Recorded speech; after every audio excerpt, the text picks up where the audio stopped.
where nostalgia rages across the land, where everyone and their mother has a podcast, where there's still a movie trailer guy who says, in a world. Three friends revisit films, shows, and games that molded them as they search for answers to life, the universe, and everything in between. Settle in and join us for Screen Refresh. So for everyone out there, welcome to a very special episode of Screen Refresh. As tonight we have our very first guest grace our show. You might know and have grown up with his past projects, some of them being Little Monsters, Rookie of the Year, and Teenage Mutant Ninja Turtles 2. It's the wonderful Steve Head. Oh, thanks. I know awesome intro. I know there's much more on the docket other than those three. I know when we first started talking, I did a little kind of background search because I figured like, okay, I'll do my due diligence. We'll kind of brush up on some of the, when you mentioned that you did journalist work. I should probably say right away, I was only on Rookie of the Year for 2 weeks. Mm-hmm. And I was a Montreal Expo, but the prior to Little Monsters and Secret of the Ooze, the two films you mentioned, those I was on for the pretty much the whole shoot. Even though it was second unit for Ninja Turtles 2, it was a concurrent thing with the first unit, the entire film. So yeah, I have a lot more to say about those than Rookie of the Year. Yeah, I know those are two that the guys are probably chomping at the bit to ask about a bit. Oh, nice. But I know I wanted to get into those, but I also just wanted to bring up for everyone. I know you mentioned that you've done journalist work as well. You covered some things. We were talking about Superman Returns, X-Men Last Stand, Tomb Raider 2, Mama, Riddick. One of their favorites, Lord of the Rings, The Two Towers, Star Trek Nemesis. Tim didn't introduce us, but we're here too. Hi. Oh, yes. I didn't even introduce myself. We're just here. It's Sorry, Steve you know tonight. what? It's my fault. I jumped right in with stuff. Sorry. It's the tea. You sense the excitement? Making me talk. So for everyone else, so other than our guest, Steve Head, we have I'm Tim, and our normal hosts, we have Dean and Nick. Hello. Hello there. So aside from I know you mentioned the journalist work. Now, was that before or after, or kind of concurrently with going into? I know you're with the Boston Online Film Critics Association as well. Well, I've been working as a film critic for a while. I haven't been so active in it in the past year or so, but that's all after working on crew stuff. Most of it was in the early mid 90s, well, late 80s, early mid 90s, and then I went from there to doing journalist stuff. I was with theforce.net. Star Wars website for a little while. I loved doing that on a daily basis, doing the news for theforce.net, and a bunch of us there wanted to apply what we were doing for reporting on the Phantom Menace to all movies. And we created a website, Film Force, which became IGN Film Force, which is now just IGN Movies or IGN. And I left that in 2008. And then I was with America Online for a couple of years with the site that they did called Propeller. So I did, interviews and stuff for them. And then I've been freelancing since 2008 or so. And we started the Boston Online Film Critics Association, I think 6 years ago at this point, believe it or not. It's been doing that, I think, was a pretty big thing for us because we who were doing online journalism were, of the mindset that, the print journalism is, we felt like we weren't getting the opportunities, or we wanted to, sort of be at something of sort of the same level as print journalists. So that was a big move for us when we got together and did that. And it's cool. The Boston Film Critics are a great bunch of people. And I haven't seen anybody in a while because they stopped doing film screenings, last April. So that was really, we did a Zoom call, but that's one of the awful things about this virus is our film community has kind of been upended a little. Anyway, but we'll get it back together. Yeah, the first thing I'm hoping is after all of this is said and done is being able to get back out to theaters again, like safely. Because I know I saw on for anybody that doesn't know, your Instagram, your Twitter is what? Cinema Nitrate, as I've been saying, Cinemanitrate for the past couple of days before I realized about 3 minutes ago. It's funny. It's just something I went with. I was like Cinema Nitrate, and I remember asking my brother Mike. He's like, "Yeah, that sounds cool." So yeah. I'll just do that. Because I was looking through the other day after we were talking on Instagram, and I saw that you had some stories and things of like local theaters and the theater history for like mentioned the. I know in the past you've been to the Somerville Theater, the Brattle, the Coolidge. Oh yeah. Which Nick and myself, we both moved up to the Massachusetts area. I don't know how many years it's been now, maybe 6. You guys are in the Massachusetts area? Yes. So are you crazy? I thought you guys were like in California or something. 33% of us are. Oh, wow. I was in Massachusetts before moving out here in 2017. I've gone to the Brattle. Oh, nice. We actually moved up here because of him, and then he moved out. And then he left. Wow. Yeah, the Brattle has been very good to me. I love the Brattle, and I miss seeing those Ned Hinkle and Ivy Moylan run the Brattle, and haven't seen them in a long time. Yeah, crazy. Somerville, one of the best places to watch a movie in Massachusetts. It's the only theater that has a permanent 70 millimeter installation. David Kornfeld, the projectionist, super nice guy. It's just a rough time for them right now. So, I can't wait to get back to the theater. I think the Somerville is like, it's just, such a classic theater. Are they holding out there? Like, how are they? As far as I know. Yeah. I think, I feel like if there was anything that had, other than what I already know, as far as they're still going. I mean, they're not open. Yeah. But, hopefully soon. Let's, hope. The theater still exists. So yeah, that's a good thing. And of course, the Coolidge down the street. I'm in Brookline. Oh, I'm in Brighton. Is wonderful. Wow, cool. Wonderful theater. So I'm sure you've been to the Coolidge. Oh yeah. Yeah, that's. I think the last thing I saw there was we went to the Sunday showing of Singing in the Rain. Oh, nice. Usually it's bounced between that and the Brattle. Wow. So it's certainly something to miss. Have you been doing any of the... especially those midnight shows. Oh, sorry. Yes, go ahead. the midnight shows. That was one of the things I was going to mention. I know I've been able to drag Dean up there to a couple of them before. Nice. Which have there been any of the midnight shows recently that you remember as far as any of your favorites? Well, what we did...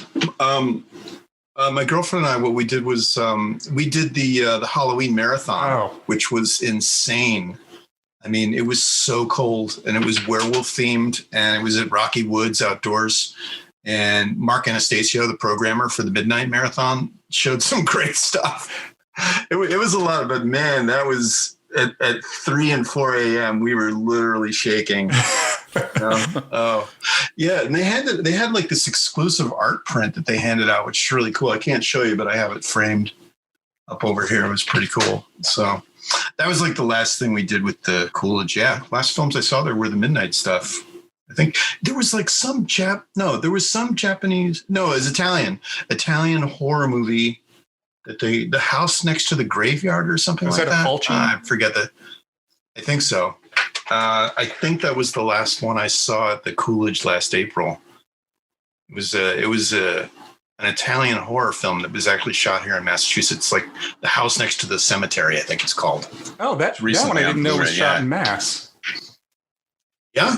I know. I don't know if you've ever seen. I hope I'm getting this right. I don't know if you've ever seen Pieces. No, I haven't. It's also an Italian one that supposedly takes place in Boston, but you look around and I don't recognize any of those places.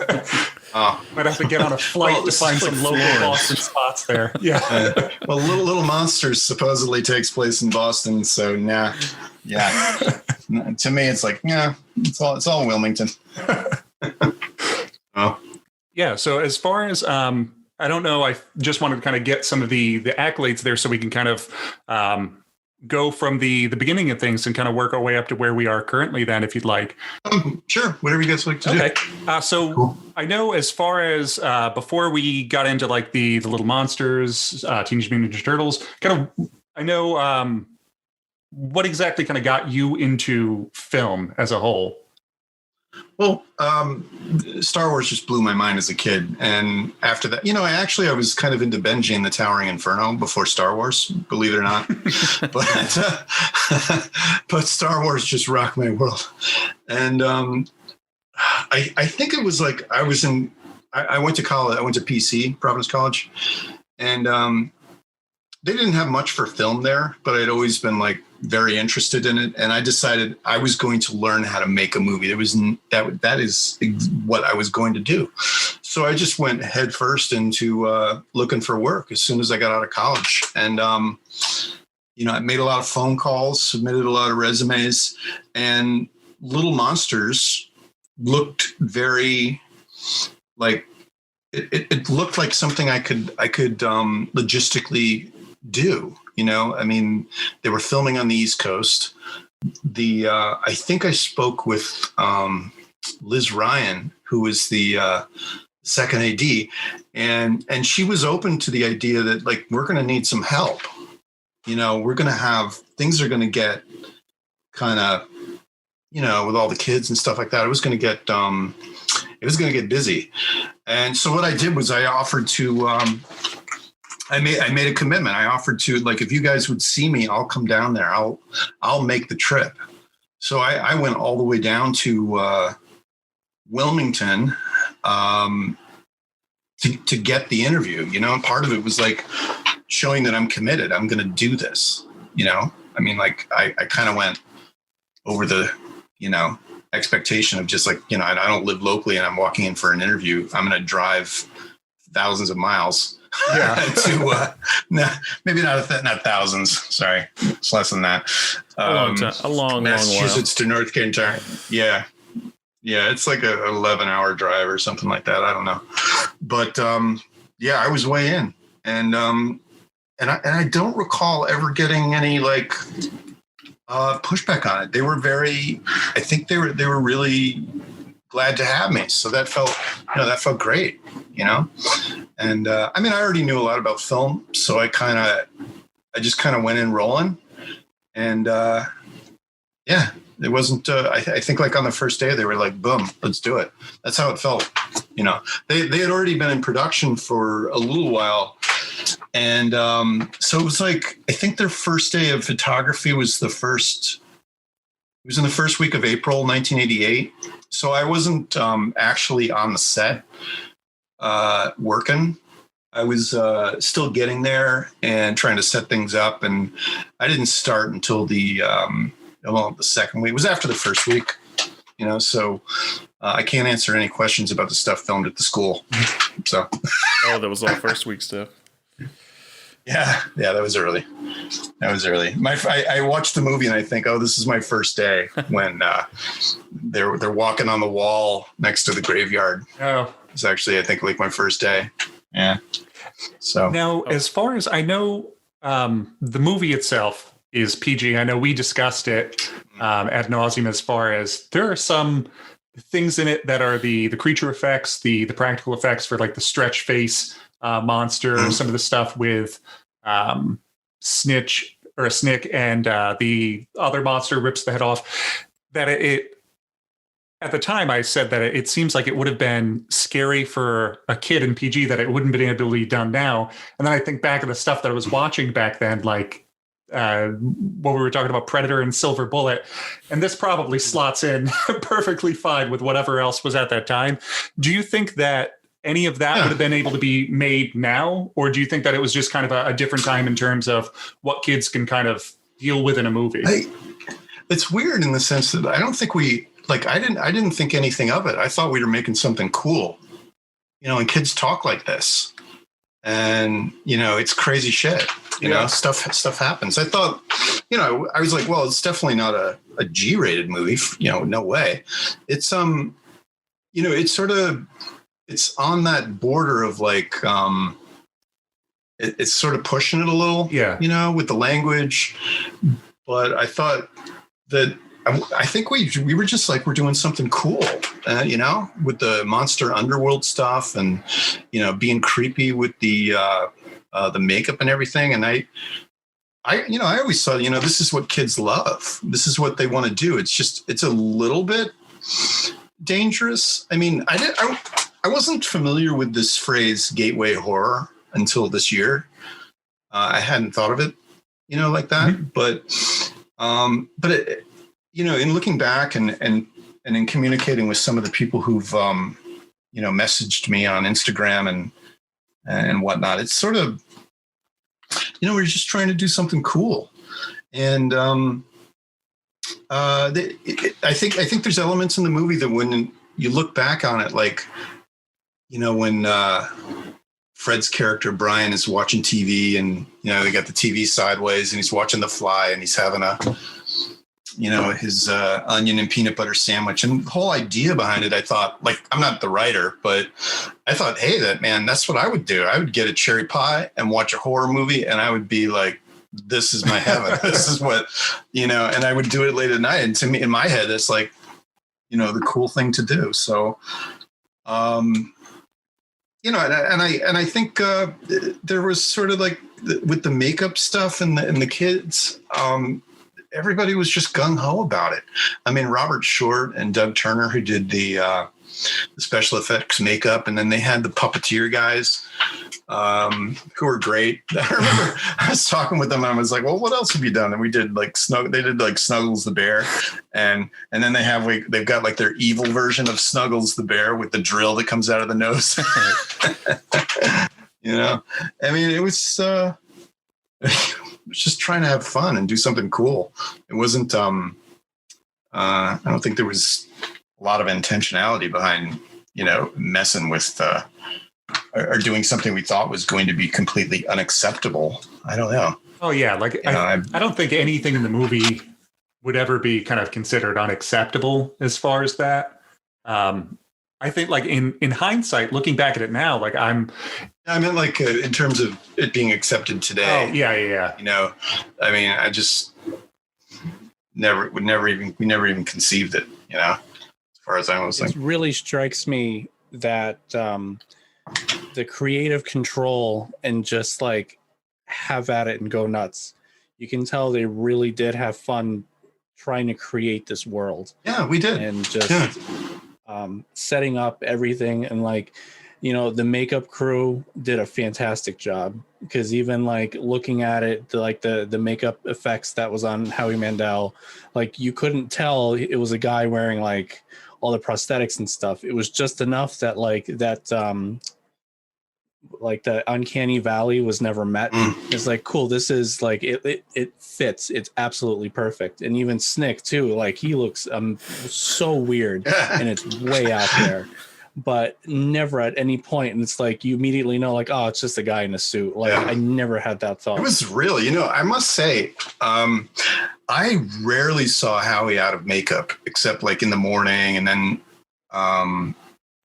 there was some other things, like, going to a bar or going to a party thing, like outside the movie.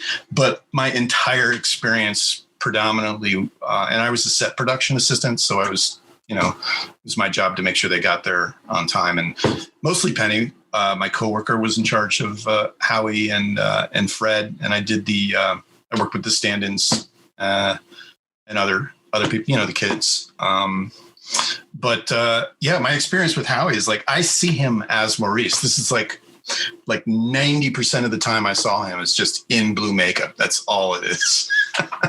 So in a way it was like, man, Maurice was real. I wonder if Fred felt the same way if he only saw him in makeup, like never out of it. I don't know. Probably Maybe it was intentional. That was like all the time, all the time. So yeah, I mean, I'm sure they hung out outside the film. We did. I was there for like a couple of things. I'm sure they did stuff, whichever. But yeah, that was a lot of makeup. So it was usually like Howie with the horns, and then as soon as as soon as the day was done, they'd pull the horns out, so it'd be Howie with not the horns, Yeah, no, we were talking about it that I felt like it would be the precursor to watch that before you eventually watch Nightbreed, Clive Barker's movie later in life. Yeah. It's the it kind of sets up all the same effects, all the same kind of monster looks that it's like if you grew up on Little Monsters and you loved that, it would just be the logical next choice for you later on. Somebody sent me a poster. Or did I see it online? I forget. It was a Little Monsters poster that said Nightbreed for kids. It's like, okay, yeah. I was just surprised that I think before this podcast started and before I decided to bring up Little Monsters for the episode, I hadn't talked about it or thought about it since I was, the early 90s, whenever I would have had it on VHS or wherever. Mm-hmm. And as soon as we put it out, like multiple people in my life were like, that I didn't know, I knew them, but I didn't know they loved this movie. And they were like, we just bought it on Blu-ray. Like, and it come up to me like, yeah, this was like, we watched this. It was one of my first like loves as a kid, like people that are the same age as us who kind of were the target audience there when it came out. So it's amazing that just like, I didn't know that this kind of fan base for the movie existed until we delved back in. Me neither, to tell you the truth. I wish people were telling me this 30 years ago when the movie came out. I had no idea. In fact, it was actually hard to see. I mean, I was in Chicago when it came out, and I couldn't. I can't remember it ever being in a theater there. I guess maybe I don't know. Maybe I was working. I've never actually seen the film projected other than seeing the dailies. So. That's how hard it has been to see. And as far as I know, having looked into whether or not it's still possible to see a film print of it, I was told 4 years ago that there's 2 existing prints, or at least 2 available. I'd love to see one of those at some point. So at the 7:00 show for the Brattle Halloween special. Well, I've mentioned it to Mark at the Coolidge, and I'm hoping that maybe someday Mark would do that. In fact, I mentioned it again at the Halloween marathon, and he said, "Steve, if I screen Little Monsters, you're the first person I'm calling." So I felt so guilty for mentioning it to him. I'm like trying to drop. It's not even dropping a hint. I was just like, "You're gonna show it." Oh, that's embarrassing. Sorry, Mark.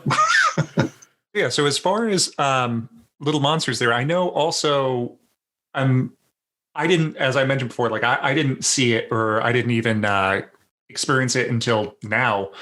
So I didn't grow up on it.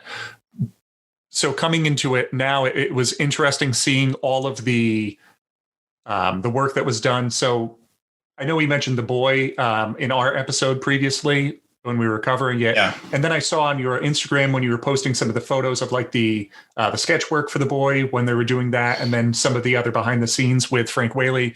And it didn't click with me kind of how good the makeup was on his scene, just because of the kind of the pulled back face over it. It seems normal until you kind of get all of along the edges on him. But yeah, I love that camera move. I just think that's one of the coolest moves in the movie. When I don't recall if it was a Steadicam shot or what, but Frank was literally standing at the top of the stairs there. So that was like, 8 or 10 feet high, and he was right on the edge. And we had the camera go around his back to reveal his head. I just thought that was, to me, it was like, shit, we're making a movie. This is cool. It was a really effective shot. Yeah, to show what is lurking just under the surface of this character. Yeah, and Doug Turner, who they when Frank first got there, we had the motorhome was like right outside the stage. So it was literally just a few feet from stage 7. And when Frank was in the makeup trailer, special effects makeup trailer, and Doug and Robert Short were working on him, I was just like, they were just so, they had it all glistening. They had it all right, It was very cool, in fact, one of my regrets is that I didn't, try to spend more time with the makeup guys, but it's kind of hard to when you're in demand, and any which way as a production assistant. But I just thought what they did was, really cool. And Frank was, as far as I know, like he was super quiet and totally cool with it. Like makeup, not an issue. And to me, like people say that about Howie, but I never saw him like complain or anything about his makeup. So, but yeah, the boy scenes was those few days were some of my favorites, because I thought now it's time for some creepy shit. Yeah. It's like all the rest. It's like, we had mentioned like Snick has an intensity that doesn't fit with the rest of them in the beginning. But then when we get to the boy, that's the first point where it kind of really sets in the kind of sinister undertones of what's going on. Sure. And that's fun. That kind of checks the boxes for kind of the horror that I was looking at as a child. It takes a while to get there, but the movie finally does. Although I want to say I listened to your podcast within the past hour, like before coming on, and there are some things I can clear up for you as far as as far as like the age of the monsters. I mean, I'm not one of the writers on the film, obviously. I'm furthest thing from it, low man on the totem pole. But as far as Howie being as old as he was, as far as I know, he was a kid when he first went into the underworld. And you age, as far as we had discussed it, or I had discussed it with other people while we were doing it, you age slowly. So Boy and Snick and Howie are amongst the oldest of the monsters, as far as I knew it to be. And the reason, part of the reason I think Boy wants Fred's character Brian to stay is that it is, there was some talk, and I don't even know if it's who can say for sure, but part of it is you can see that Boy had taken another kid's face and stretched it over his reptile head, and Boy perhaps wanted this persona of Brian, which is just it's insidiously creepy, but it doesn't really come across in the film. Yeah, because when originally Brian, right, and also the other reason Brian is saying goodbye to Maurice, because as Brian goes into the underworld again, he will become a monster and he won't be able to come back to his parents. So it was more like all time spent, and not just because the sun was going down. Right, he can't go back because he will change into a monster, and then if he does that, then it just. The point of it is to, you can't avoid your real life. His parents are getting divorced, and maybe there's some hope there at the end of the movie, but it would only exacerbate things if he completely disappeared and became a monster. Could be a sequel. Let's get Fred and see if he's up for becoming a monster. Big monsters. This is something I thought of at the end of the podcast there when I was listening. Yeah, because we were wondering. That makes sense. Yeah, it's just Fred. Yeah. Go upstairs. You'll see him tomorrow. Yeah. Also the flamethrower. Snick getting burned there, but you brought up something that I hadn't super noticed before. Was he does one of Snick's last words is shit. But the flamethrower was actually established in an earlier scene that we filmed that was cut from the movie when the kids are when Howie first. When Maurice and Brian first introduces Brian to the game room, it's after the game room. They go to the game room, then after the game room, there's the dinner table scene, and the part that's cut is when they're leaving after Howie puts the cake under his jacket. Brian says something to the effect that like, "Who's going to clean this up? Who takes care of this? Well, it's just a mess." I'm paraphrasing, and Howie says, something like, we're monsters. We don't clean up, So we filmed 3 kids with flamethrowers coming into the dining room, and the center kid with the actual lit flamethrower actually just torches the whole table, the room. And we filmed it. And you can't forget something like that because everybody wants to see the dining room get torched. It really did. And we had a fire engine come out to the cement plant that day. And the special effects guy, it's Greg. I remember, God, was it Greg? I forget, one of the special effects guys, after filming it, they were coming back down through the hallway in the cement factory, and he says to me, "This is why I do what I do. this is the shit. You get to come to work and flamethrower a dining room table. So that'll exist in my head as canon now that happens in the movie. Yeah, it's cut. It's in the novel, but it's cut. There's other stuff that was cut too, like the clown attack that happens when the kids first enter. It's not really an attack. It's more like a jump scare that's eliminated from the film when they first enter Boys' Room. Robert Short played the clown who comes up through the floor, and they had this like device where it kind of like flips up. I haven't seen a photo from it since, but I think Robert Short talks about it on the Blu-ray. And there's some other stuff that might come to mind. Those are the two major ones, especially the not showing you that it isn't fire. I mean, well, obviously fire is a problem for the monsters. That, does them. Fire is monster killer. Flashlights, no. Oh, that reminds me, there is considerable stuff deleted from Boys' Room, which I had shared some stuff about this on Instagram, where we had ninja warrior kids who jump up from the Jack-in-the-Boxes and then go after the three kids in their own hallway, sort of hall of toys, and they defeat them individually. Yeah, that was all filmed but deleted. And was that all for you just get time little and pacing? elements of it that still exist. Sorry, is that all just for like time and pacing that they probably removed? I have no idea. This is like, if I ever get to asking, Patrick McMahon was the editor. He's on Facebook, and we haven't communicated in a very long time, but just a few texts or instant messages. But he would know. I don't know. I don't know the reason. I can only guess. To me, I'm like, well, geez, I hope the special effects worked out. I hope the mechanics of it, worked. Yeah. But I don't know. Maybe it was. I wish I had an answer. Yeah, because I was going to say, I didn't know these things until I saw the movie for the first time. I was like, wow, that's missing. Did I dream this?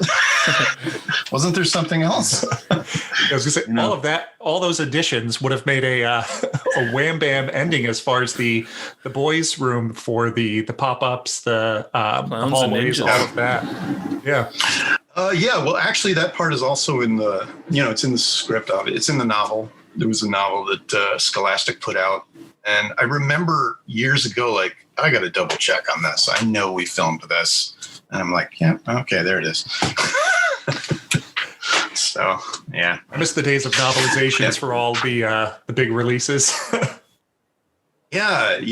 There's a movie being made about it called Tie-In. I think you can find that on Instagram, the movie Tie-In or something like that.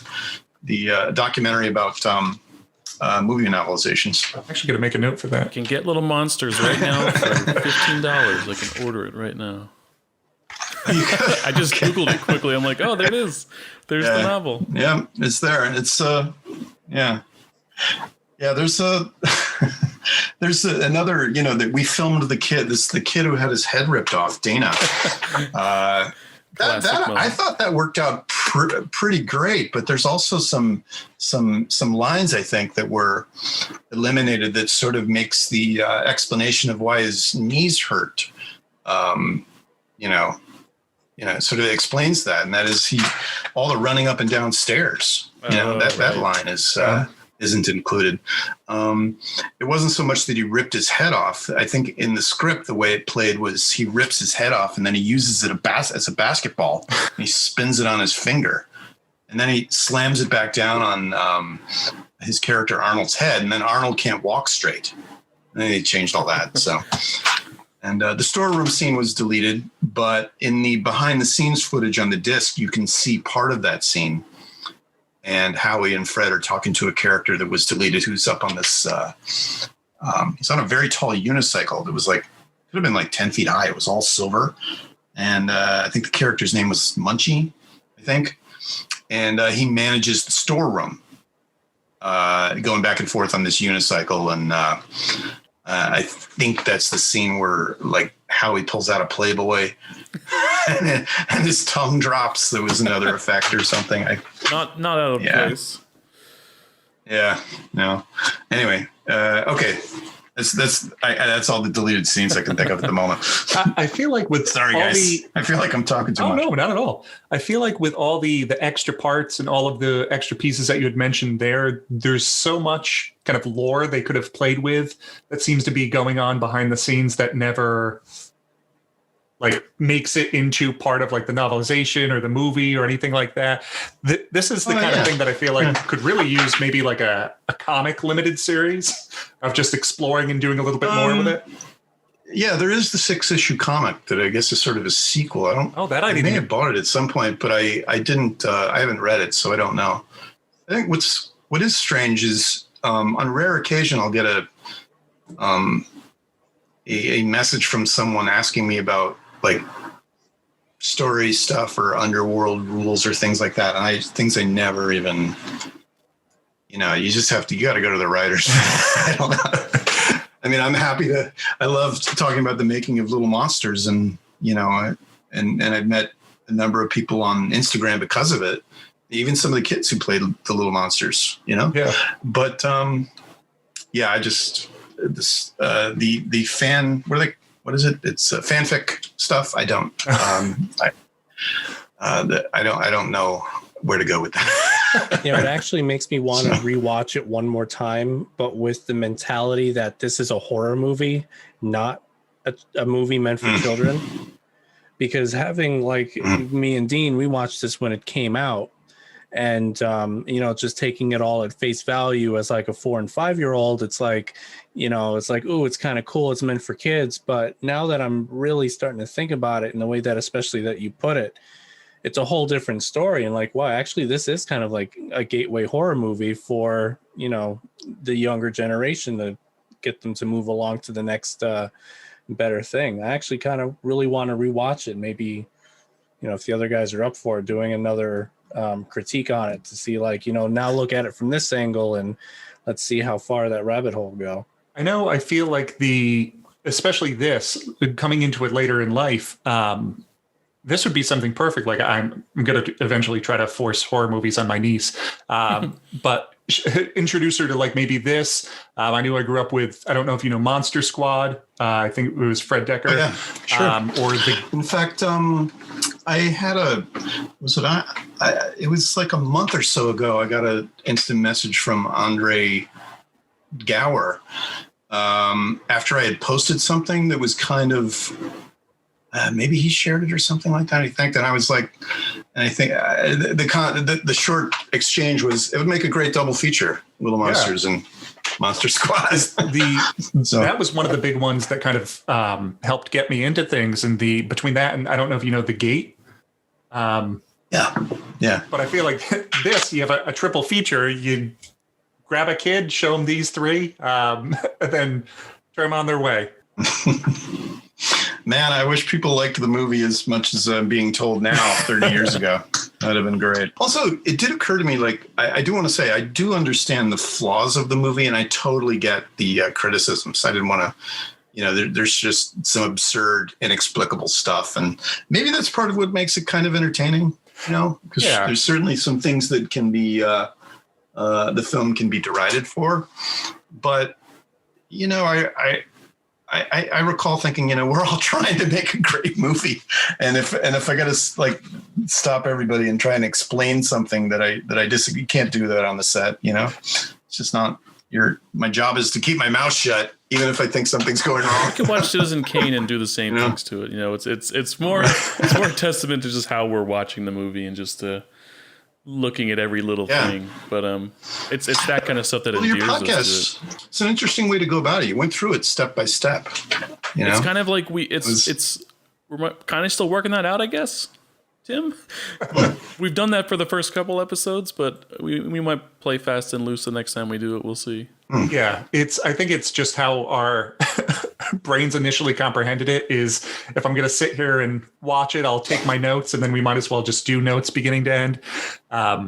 But yeah, I know we have another episode that we recorded a couple nights ago. That's going to get released, but we even mentioned on it that any of the movies that we're going to be covering, any of the stuff that we're going to be discussing, just because we're going to be kind of taking a look at it, maybe critically, we're going to kind of poke fun at a couple things for the stuff that might be a little ridiculous, doesn't detract as far as our thoughts and feelings on the movie as a whole. Because if it was anything that we felt wasn't worthwhile, then we wouldn't even be doing it as an episode. But it's any of these things that we feel kind of holds up over time or still makes it fun over time, makes it worth talking about. So thank you as far as the work with Little Monsters. Absolutely. Because I know it gave something for the two of them to grow up on, and it gave something new for me to be able to find that I had never seen before as well. I like the idea that some people consider it a classic. I mean, I never thought that, but to me, that's like, wow, it affected people. I didn't know. To me, I'm just like, I was happy to be there and do the job. Yeah, it was definitely an experience. But I feel like I've just talked about a lot of stuff that I felt like I wanted to clear up. But if you guys have any things that you want to ask me about the making of it, I wouldn't know where to go. But feel free, because otherwise I'll just keep on talking. All right. Yeah, because I know we had I had a couple other general things that I wanted to kind of pick your brain on outside of Little Monsters as well. And I know you guys probably have some questions as far as Teenage Mutant Ninja Turtles. Seeing as that'll probably eventually be an episode, seeing as it's deeply ingrained in all of our childhoods, really. Oh yes. Yeah. If I didn't answer anything about Ninja Turtles, I'd feel guilty about it, I suppose. I wouldn't let Tim end the podcast without that happening. That was a hard job to get. Let me tell you, it was not easy. There's a lot of persistence to get that job. But I think in the same case as Little Monsters, your eagerness to do the work really, pays off. And it was, it was a lot of persistence. It was a great day when I found out I got the job. Now, going into that one, had you already seen the first one? You were a fan, and that kind of drove you to seek out the work on the second one, or was it just seemed like an interesting project? Well, I knew after Little Monsters, I went back to Chicago, and I think I worked on the Music Box. This is Jessica Lange film. Very not Little Monsters, but double feature. I knew that Ninja Turtles 2 was being filmed, and that the second one was going to be coming into the studio. And I mean, I was going to make another big commitment to move down to Wilmington, and I did prior to the film. I put a lot into really gunning to get the job, and so that was another. It was risky, but it was another one that paid off. Just making a sort of a life commitment, moving from Chicago to Wilmington to commit to the work.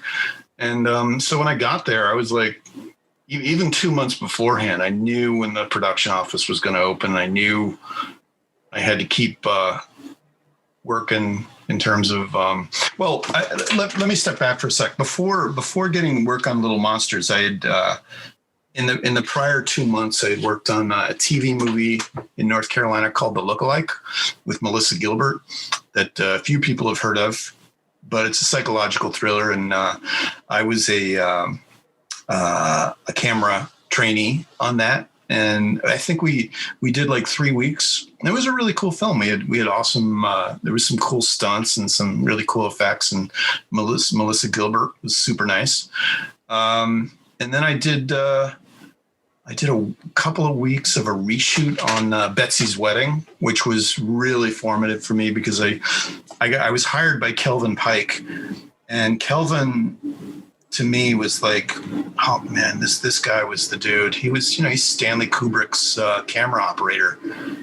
And if I could have just like talked to him about movies the whole time we were shooting, I would have done it.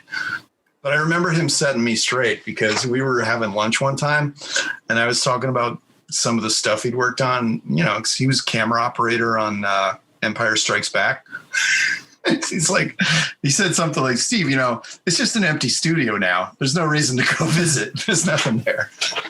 I'm like, yeah, I eventually did get to Pinewood when I was doing some reporting for IGN on Tomb Raider. But that was sort of the level of my cinephilia was pretty extreme, but Kelvin set me straight, So I had known some of the crew and prior to Ninja Turtles, so they sort of knew me, and my friend George Hesse, who got hired as camera loader on First Unit, we were both gunning for that movie together. I remember George saying he put in a good word for me. And I went right into the office and I talked with, they knew I was on the studio. I didn't sneak in like Steven Spielberg or anything. But Terry Morse, the production manager, hired me. And I'm the guy probably doesn't even know who I am, but I'm just like really super grateful to him. It was just incredible opportunity. And for the first week or two, we were doing Second Unit, which was all stunts and action, which was very cool. Loved it. And we were filming concurrently with First Unit throughout the entirety of the shoot. So it wasn't just like we're doing a piece of it. I mean, we were running every day, not as quickly as paced as the First Unit because it takes longer to set up the action shots and, working with the stunt turtles and everything. So for the first week, the second assistant director was Newt Arnold. And here, to me, like, this is another guy that has just you come to learn that he has so much film history. And I don't know, you guys probably don't know who Newt Arnold is, but as far as second assistant directors goes, his resume is like incredible. He's like one of Sam Peckinpah's right-hand men. He'd done The Towering Inferno, many other films. And at some point, a week or two later, he was, I don't know the exact reason, but he was replaced. So that was definitely strange. But he was replaced with Terry Leonard. And Terry Leonard is just the dude. I mean, another guy I loved working for. I mean, just hearing to me, having like Terry, he doesn't even know who I am, but working with him, him even calling me Steve. I was like, holy shit, Terry's calling me Steve. Terry Leonard's resume is freaking insane. He is the dude of stuntmen, to listen to Terry Leonard give direction on the set is like listening to Wilford Brimley give direction. He just has this voice. And it was so great working for him. I just loved it. I mean, this is the dude that was, Indiana Jones stunt double crawling under the car, sliding under the car. That was one of the famous stunts that he's done. He had some great stories about working on Apocalypse Now too. So I know I'm talking a lot, guys, but I think in my experience in working on Ninja Turtles, it isn't so much that we're making the movie as that we're working with all these other people that love making movies and have this great history in it that, it was really hard work. I'm not gonna, I mean, it was really there were days when I questioned whether or not I could do this because it was just too insane. But for the most part, it was like just the greatest, just so good. So good. We did have one accident though, that I think about every time I see the movie, which is in the scene where the turtles go up in the rope and the rope snapped. Yeah. And the stunt turtles just crashed to the ground. That was just, ultimately everybody was okay. I think the worst of it was like a broken ankle. Definitely.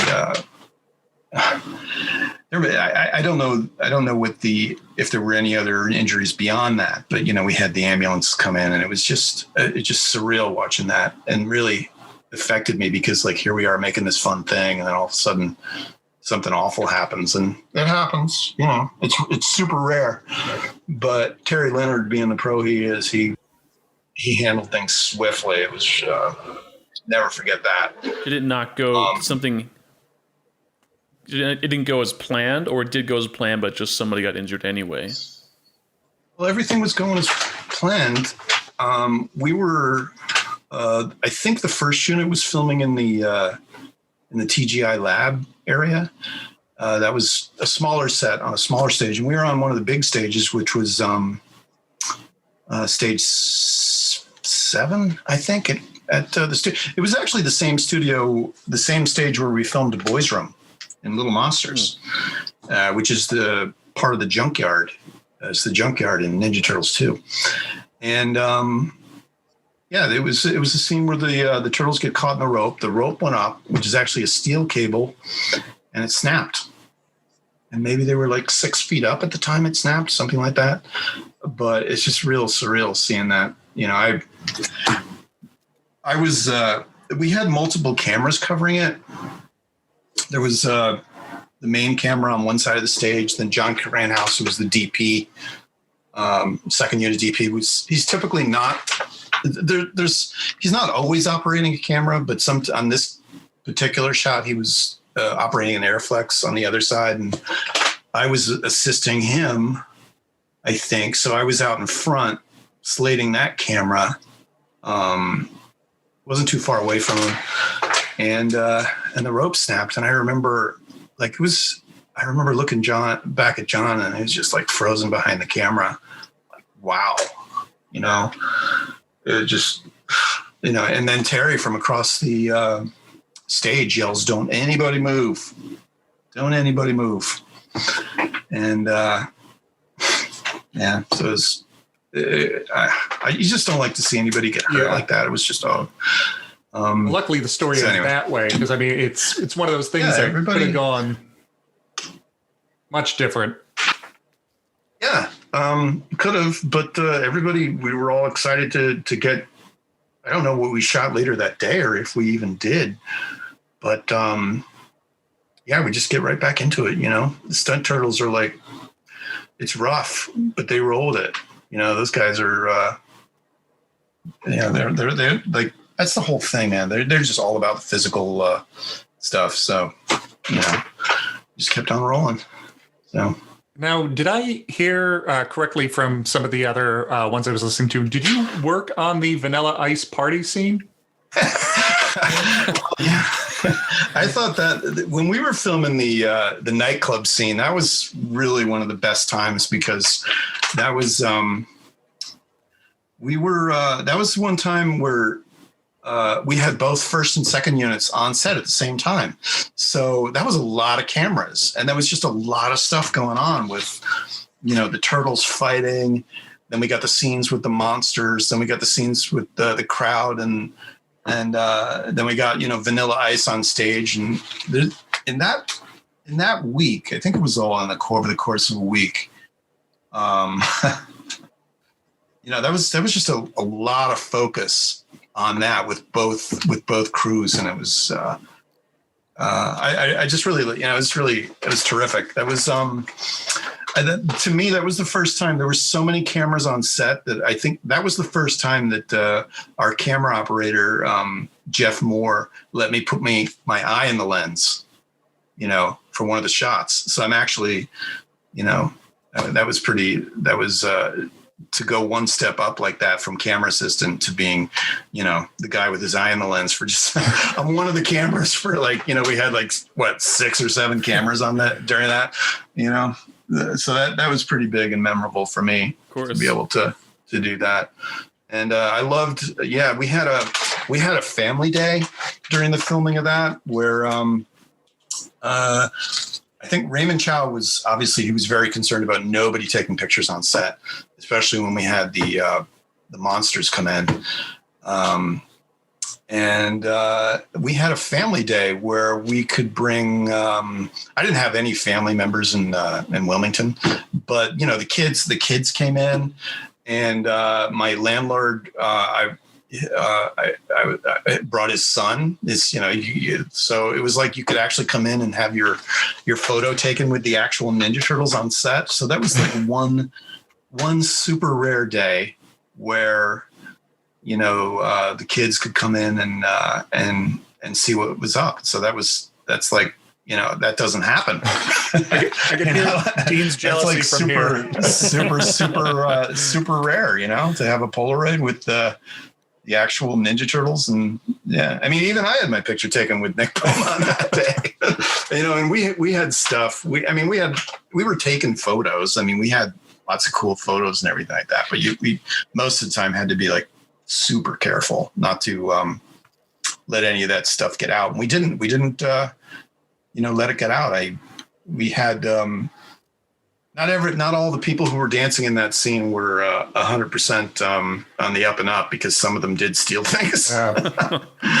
You know, I'd come back to the camera truck and I'm like, hey, my photo's missing from the bulletin board. What's up? Yeah. So I heard that it's unfortunate. I heard for the secrecy, they destroyed the Toka and Reza costumes after filming. I didn't know that. Yeah, they were. It was first I heard. All cut up, like, so to keep the secret. Unfortunately, a full piece of film history. I'll tell you this: we were filming in the construction set, and we had I forget which. I think it's the wolf character, the Razor, right? He's like spinning one of the turtles around, and it lets him go, and the turtle goes flying. Right. When we were filming this scene, we had the guy playing Razor. It was just like two arms extended like this, but we had the turtle who he was throwing. I forget which one it is, like laying on this device that would go round and round. And it was basically, in this shot, we're covering the entire set. Like everything in the whole 360 situation there is going to be seen. So when I was slating that shot, I'll never forget this. I didn't have anywhere to hide because everything was going to be covered. And the only thing I could do was either run ahead of or behind the camera. I had to be at a 180 degree opposite of where the camera was so that it wouldn't see me while it was filming, you know, completely around. And I couldn't run fast enough. I couldn't, it was either one, I couldn't run fast enough, or I tripped. I literally tripped and fell into the scene. And I'm thinking, oh man, they're going to watch this daily and think it's just hysterical. I never saw the dailies, but there were multiple times I screwed that up because I couldn't stay behind the camera. It was so physically taxing, that particular shot. That's what's going to be in my head next time we watch it. Right. Yeah. Like I'm on the other side of it trying to run, and stupid me, crew blooper. But hey, you got to do what you got to do. Awesome. In retrospect, and this is like years later, I think of this, I should have like dove into the base of the camera so I would have been under it, as opposed to trying to run around and beat it. I just can't keep up with the camera. Anyway, maybe I couldn't have. I don't know. Here I am 30 years later trying to solve a problem. Yeah, so I know as far as Teenage Mutant Ninja Turtles, I didn't want to, Dean or Nick, if you had anything specifically that you wanted to ask as far as those two. I didn't want to cut you off because before we did call it a night, I did want to pick Steve's brain on a couple other kind of movie career things he's done on more the critic and podcasting side. If that's all right with you, Steve. Yeah, no, that's cool. Okay. I feel like I've talked too much, guys. Sorry about that. No, this is exactly the point of the show tonight. Yeah, I really enjoy actually hearing the stories and just, I feel like I'm listening to the podcast right now, and I'm just enjoying it. What we're going to do is we're going to edit all three of us out, and Steve. No. I think you already answered. I just was curious if you did get photos and stuff on set, like. I know this isn't great for podcasts, but I would love to see them at some point. I don't have a lot of them remaining because I did have a lot of photos at the time, but on my way back from Wilmington to Chicago, I had a car fire. Literally something ignited in the back seat of my car and like burned out the whole back of it, and I lost a bunch of Ninja Turtle stuff. So I had 35 millimeter slides of Vanilla Ice. Jeez. They were on stage. Yeah, it does remind me that one time after rap we didn't have any ice, for the beer in the camera truck, and I went over to the next motorhome, and I knock on the door, and it's Vanilla Ice and his crew on the inside, and I literally walked into their motorhome to ask for ice. And I mean, like, real ice. I'm not talking about. I was like, am I supposed to come back and get some ice from Ice's refrigerator in his motorhome while Ice is sitting there, you know? And I was just. Who's on first? One of those surreal moments. But we had a really cool party. It was during the time he was filming. He had his record.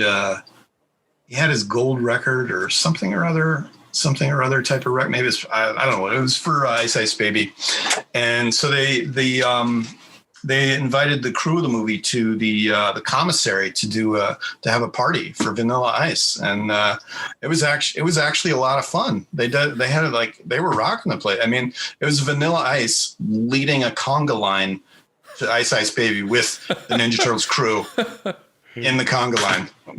That's awesome. So that to me is like that was pretty unforgettable.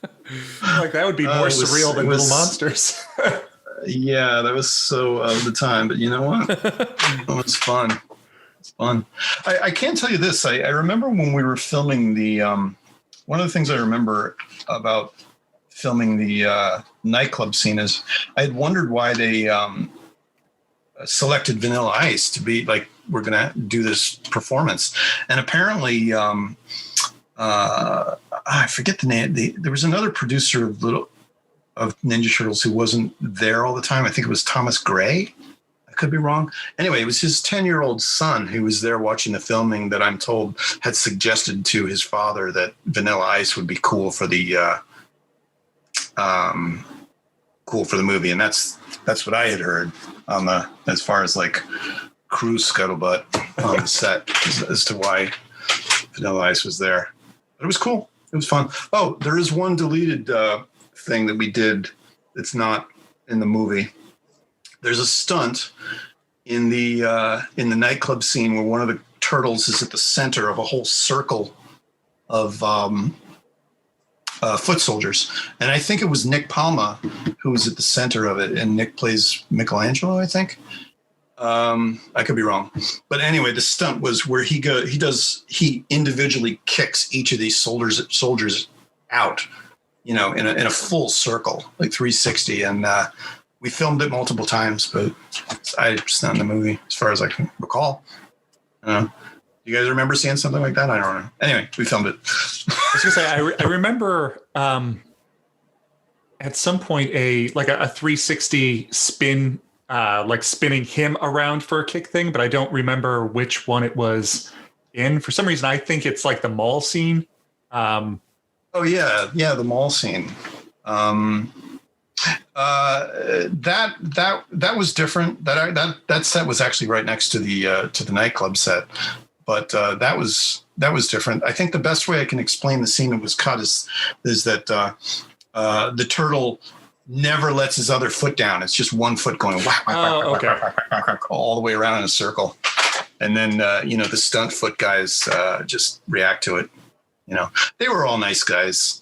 You know, I often think about how nice the foot soldiers were in compared to how they appear on the screen. And they were really grateful to be there. And some of those guys would just be thanking the producers and, taking photos with everybody. So it was, nice guys. Were they different? Did they have several different suits for each turtle? Like this is the high movement stunt suit, and this is just for talking scenes. They did. Yeah. Well, they had a location version of Jim Henson's Creature Shop at the studio, and when you went into the Creature Shop, it was just like turtle costume central, multiple versions of each element to the costumes, and then multiple versions of the helmets, and of course the heads were the telemetric heads, the ones that did the telemetry with the animated mouths were they had a couple of those for each turtle, and I think if I recall, that's when we didn't do a lot of the as much of the telemetronic stuff with the turtles on second unit because it was more stunt stuff. But it's a lot of where the delays came in. If there was anything wrong with that, we couldn't. I remember there was one time where there was something that happened to another one of the turtle heads, and you got to wait for that stuff to get repaired. It's like the shark's not working. You just got to wait for it. But then they had multiple versions of the turtle stunt heads. You had to. That's just the way it is. You got to make sure there's backups to keep things going. Somebody sent me a video yesterday. They tagged me in a video with a note about Stephen Ho doing an interview talking about, he was one of the stunt turtles and talking about that. And he still has one of the turtle heads. It's sort of, it's sort of eroded. It's been 30 years, but, still has it. Those guys were great. I thought they were so cool. And Nick Palma, nicest guy, he's very open to like, I think of it as like they're approachable. You think these guys are playing Ninja Turtles are going to be like, hey, get away from me. No. Very friendly guys. It makes me feel nice to know that's the case, of hearing like good stories like that, or like hearing that the cast and crew like were friendly as far as some of these movies you grew up on. Oh yeah. There was no like in with Ninja Turtles and Little Monsters, there was no, I saw Daniel Stern get super pissed off while making Rookie of the Year, but there was nothing like that on, between Ninja Turtles and Little Monsters, everybody was like, I think that like towards the end of the day, you can be like super frustrated with all the makeup and effects and stuff like that. But in those two movies, there was never any onset stuff. It was very it was a great experience. It really was. I loved being in the subway set. Oh my God. It had its own smell, and it was just a beautiful set, cool stuff. Yeah, that was a really So cool I'll set. admit I'm insanely jealous thinking about that. It was just so Hanging out in the subway cars. Yeah. Yeah, and when they were building it, I just remember thinking like this was to me it was like such a major operation, and they had these huge air conditioners that would pump in all the air, and there's something about making a movie where it just has this smell of the wood on the set, and I just thought the subway set with the car and everything, I was like I digged every moment of that. That was, to me, it was like. I spent a lot of time going back and forth from the camera truck to the set. So, when I got to hang out on the set, that was like, that was definitely cool stuff. Yeah. It's just like that, in Little Monsters, I thought it's cool to be in the underworld, those sets, there was special effects there. There was printing where it looks like there's more stairs and wood stuff than there actually is, but it was very cool, to be in on that, and with all the kids digging it, and the kids were great. That's kind of what you like, why you want to work on a movie. It's like you want to do stuff like that and be in on that, like a lot of creative stuff going on at the same time. And I just liked it all just, it's a lot of teamwork. We do shots on, there were a couple shots on Ninja Turtles where we'd complete the shot and everybody would applaud. Like, shit, we did it, We'd film something with this giant Python crane and the whole crew would move the crane, and teamwork. It's just, I fucking loved it, Sorry, guys. I like the teamwork aspect because, there's a lot of coordinating when you're doing camera stuff with the actors, and you got to hit your marks. It's a team thing. I freaking dig it. I dig it. I don't do it anymore. Which the fun translates to the final product, because both of those movies seem like a blast. I know. At any point, I never looked at Teenage Mutant Ninja Turtles 2 and saw a set. In my head, it was, they're at a mall, clearly. They're in the subway, clearly. So I think it still holds up for me as far as all those feelings of looking at all that. Yeah, you know what I think of when I see the mall scene is the stairs that apparently go down to the mall scene into the mall. There's no up there. That's just the stairs where a lot of us just sat while we were doing stuff. Yeah, it never did cross my mind. That's just it's a place to sit. I didn't really think of it like that, but it was cool stuff to film. Tim, I had to digress for a second. I just realized you brought up Stephen Ho, who played Donatello in Secret of the Ooze. Mm-hmm. He's also in one of my other childhood favorites, Mortal Kombat. He plays Chan, Liu Kang's brother. Yeah, it was that's Stephen another Ho. New That's Line Donatello. film. Yeah. I'm just like, it's fun to see these dots connect between like all these movies that we love from back then. Yeah. Anyway, I digress. Yeah, so I did want to just ask a couple other things. I'd be remiss if I didn't bring up some of your other work outside of these here. So I know later on, I know it was mentioned you're part of the Boston Online Film Critics group.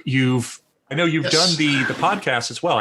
I've been listening to Post Movie that you did. Oh, right. Yeah. The Post Movie, me and Post Movie podcast. My colleague of mine, John Black, and I did that for a number of years. And, I've always been holding out this idea that we could get back to it, but our lives just haven't, Yeah.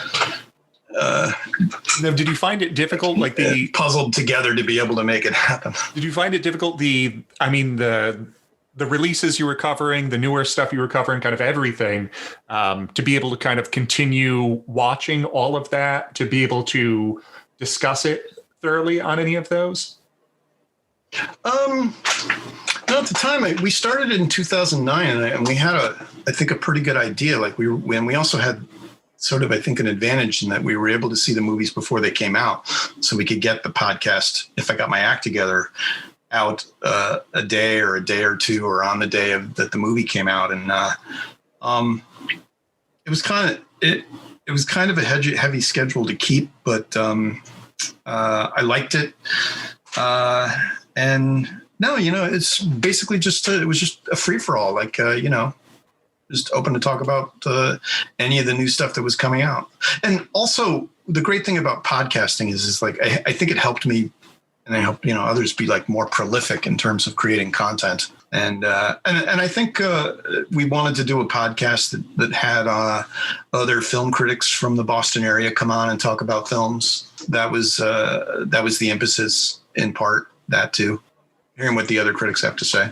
And bringing attention to the local cinemas. Yeah, which I know, like, we've been grateful for the opportunity to do a podcast kind of now with how technology is on our generation and whatnot, just for the fact that it gives us that chance to discuss some of these movies or things that you might grow up being the only person that likes this, but there's millions out there that do, outside of your town. So it's great being able to hear back on some of these things, or even just being able to, some of those ideas or some of those conversations that are rattling around your head out there. Like, it's been a blast chatting with you as far as these movies, which it's a shame timing wise, because it would be great to pick your brain at some point of just movies in general, some of your favorites, things like that. I would have loved to have done that, but my big mouth just keeps on going. Yeah, we're always on board. I'm very attached to talking about Maurice. I actually played Maurice in one scene. It was a photo double in one special effects scene where Howie wasn't available. Well, Howie's stand-in wasn't available, and they used me. I was like, okay, I happen to fit. So yeah, that's hey, Maurice stuff, fine. Yeah, I almost, when you were talking about Maurice shaking so much on the podcast, I was like, well, that's part of his thing. I almost took it personally. We were talking, like, he was doing what I was told, right? I just had to run. Yeah, he has that like energy to him the entire time. Right. I think we said it was like Beetlejuice if done by Robin Williams. Right. I thought to myself, that's just what you got to do when you're told to do it as an actor. You got to do it. So, yeah. I mean, plus it's something that leaves that indelible mark in your head for the character. That Oh, that does remind me. I don't know. You were talking about Maurice, Howie Mandel, and other people who haven't been able to play that role. And from the early production sketches, I noticed that, and even in that Maurice wasn't originally Howie's age. I think he was more of originally a kid. Like he would have been, like he was originally written as 12, 11. Something like that. Yeah. So that you can sort of see that in the Alan Munro's early, and Alan Munro was did the production sketches and whatnot for Beetlejuice. So there is, connection there. Many people got that. But I think it was originally conceived to be a kid. So which I'd be interested to just kind of see how the movie might have been different if the whole Maurice role was reduced down in age there. If it would if anything, if it would make Snick and the boy more sinister, seen as there is no kind of adult character in their side of the ring throughout the movie, if that's the case, because even Maurice would be a child. Yeah, I don't know. I mean, even boy, I think, was conceived to be a kid. So I don't know. You got me thinking. It certainly would have been different. I don't know about the casting decisions. I can't. I remember seeing some of the casting tapes, but none of them were for Howie. None of them were for Maurice. We did have Macaulay Culkin and his younger brother came in to audition for Kevin and Brian. Oh, different brother team. Yeah. Macaulay Culkin could have been star of Little Monsters. Then we would have had Fred Savage in Home Alone. He auditioned in New York, and Anyway, what could have been? Which I feel like Fred and Ben turned out to be perfect for both of those roles. Right. Yeah, Fred is as a kid just a great actor. Yeah. There's something that you watch that movie and you think like, wow, he's got that thing that makes it natural. Yeah. He did. He really did. He's good. He didn't have any nervousness whatsoever. He just about being in front of camera. Just, I thought all the kids actually were impressive, Anyway.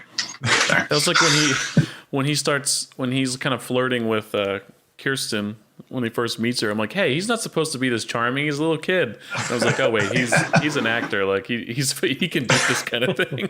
It is different. There is like with Fred not being, like Fred not being on film and, real Fred as opposed to Brian. And somebody had emailed me. They said, when they were watching the interviews of Fred on the Little Monsters disc, it was like, oh my God, he talks like a kid. He doesn't talk. I'm like, well, through lines, Right. In real life, he talks like a kid. Who'd have thought?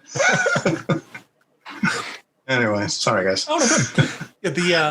The other thing that I want to just kind of ask you about, because I saw that you did hosting for a radio show, Diabolique, on the Diabolique podcast. Yeah. Did it for Diabolique magazine, horror magazine that a buddy of mine, Dima, started. And I haven't done, I'm not with him anymore, but we did a podcast called the Diabolique webcast. We called it a webcast. In the last year, we changed its name to Captive Eye, but I loved it. It was, we recorded once a month and we went super deep on, gothic horror, classic horror, and sometimes some different stuff. We did Tarantino's Death Proof, but part of what was doing that particular podcast was great was I did it with somebody who I consider my mentor, David Kleiler. And David, I think, is just a very important person in the Boston film community, or he was. He passed away a year and a half ago, very sadly. And David was just talking movies with David. Man, the man was just like an encyclopedia of film. He was a film professor at Babson College, and he was also responsible for saving the Coolidge Corner Theater, which he ran for many years after helping the movie theater stave off redevelopment. And a lot of it was, I got to talk movies with David.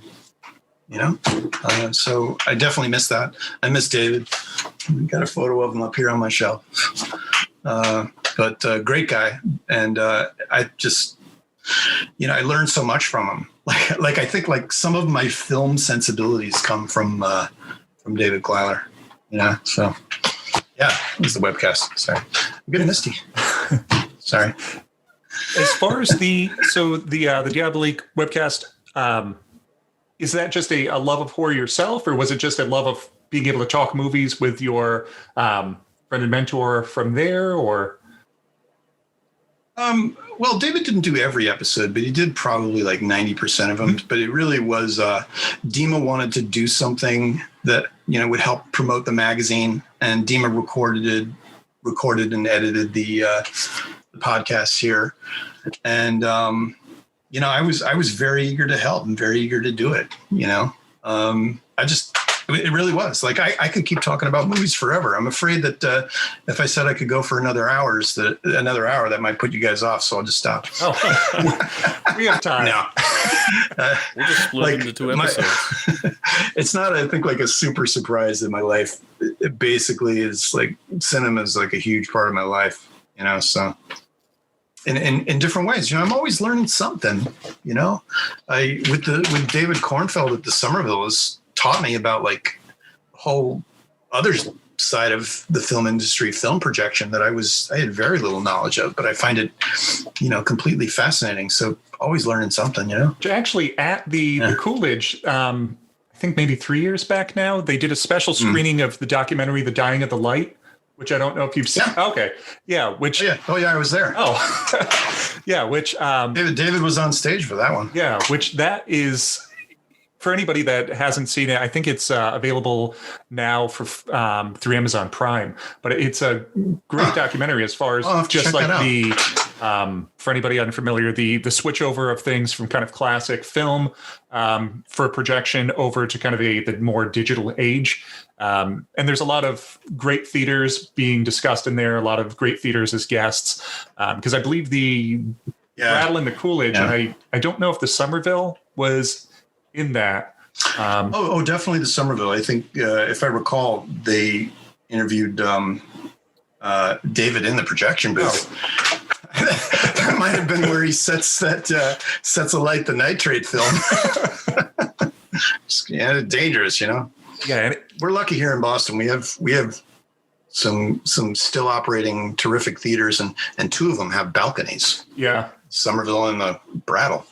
Crazy, huh? Which, as far as I know, like the local theaters, do you feel that with the kind of the changes over the years that local theaters need to kind of find a niche to be able to survive, like art house cinema or independent films or all of the special events and midnight screenings? Or do you feel that they can still compete with some of the major ones there? Well, I feel like I'm not qualified to answer that question. I can only answer through my emotion side says, I hope. Yeah. I hope. I don't want to have anything adverse happen to them. I want them to open as soon as they can possibly open.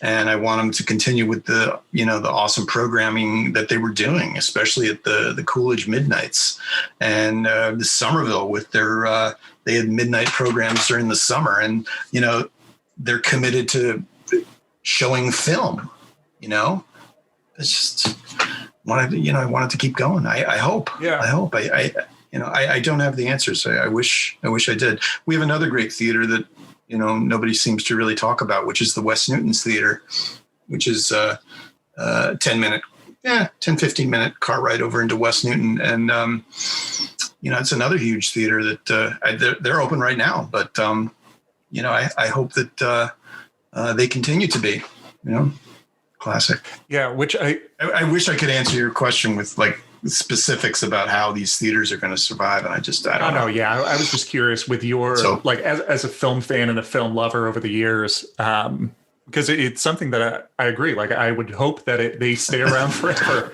I hope so. I'll mention to David that I did this interview. I'll send him a link whenever it happens, and I'm sure he'll complain about it. So you don't know what you're talking about. It's usually how the conversation goes.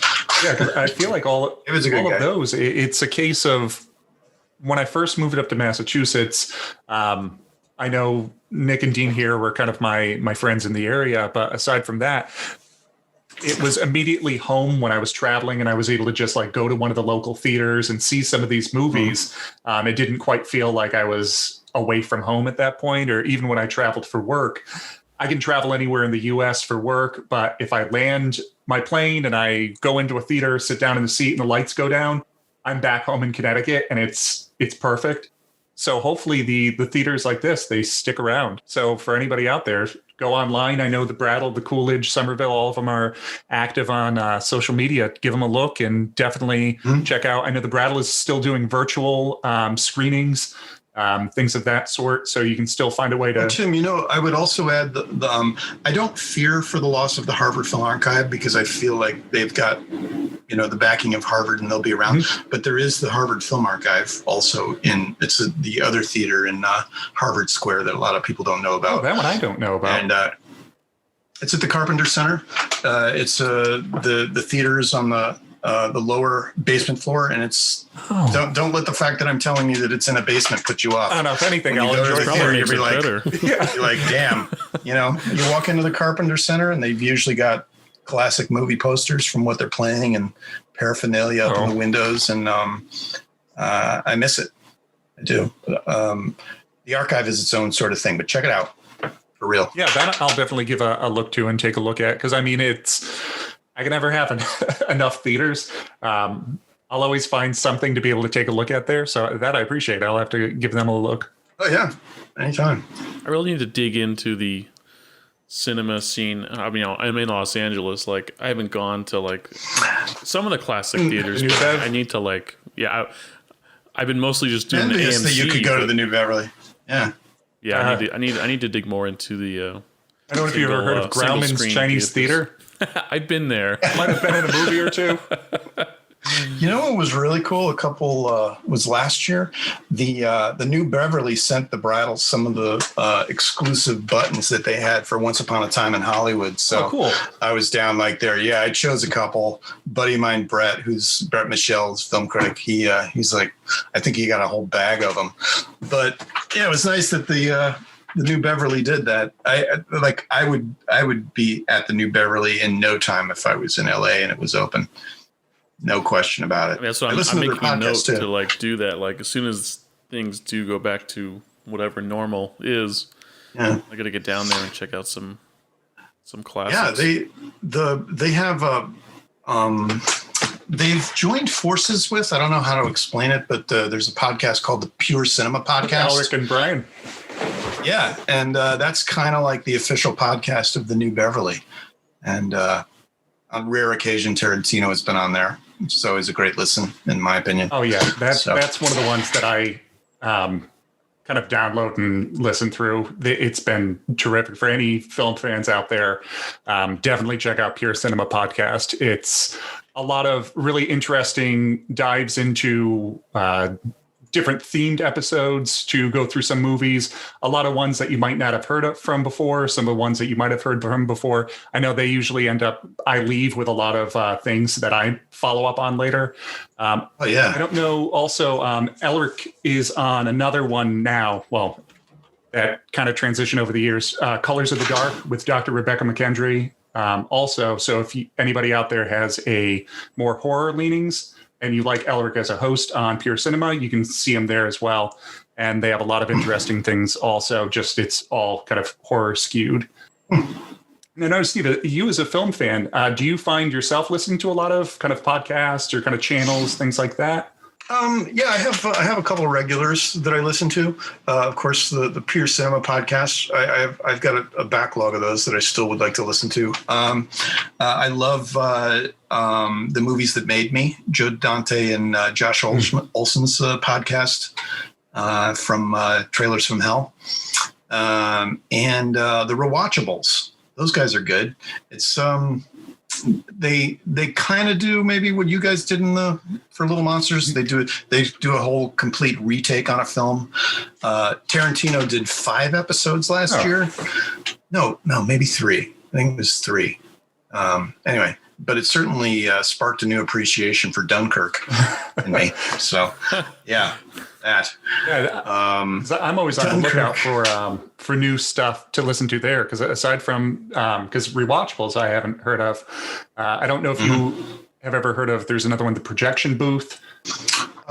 Projection Booth. Yeah, isn't that the guy who did Cashiers Do Cinema? The book? Maybe. I forget. Projection Booth. Yes. I don't want to perjure myself.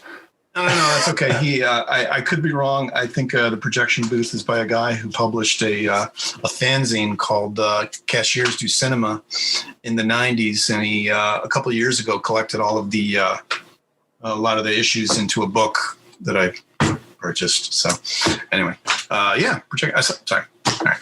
No. Yeah. It's one of those things where every time I find a new movie podcast, I have to, always have something running just so this way I can still have movies somehow going on during my day.